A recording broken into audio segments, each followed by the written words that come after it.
তোমাকে সে অবহেলা করলে তোমার বুকের ভিতরে সে উত্তাপ ছাড়াই থাকে। তার দেওয়া কষ্টগুলো তোমার মনের মধ্যে তীব্র ছুরির আঘাতের মতো আঘাত পেতেই থাকে। তার কষ্টের জন্য তোমার আনন্দের সময়গুলো নিমিষের মধ্যেই যেন বিষদে পরিণত হয়ে যায়। কিছু মানুষের জন্য যতই ভালো কিছু করো না কেন, দেখবে তারা কখনোই তোমার আপন মানুষ হবে না। এমনকি তাদের চোখেও পড়বে না তোমার আপনত্বের ভাষা।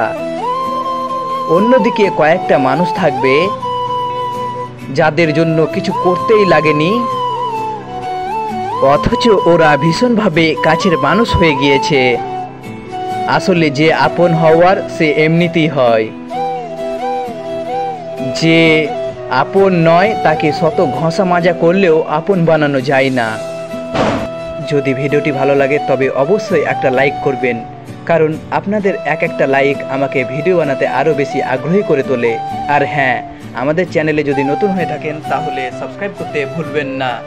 ধন্যবাদ, দেখা হচ্ছে পরের ভিডিওতে। ততক্ষণ ভালো থাকবেন, সুস্থ থাকবেন, টেক কেয়ার।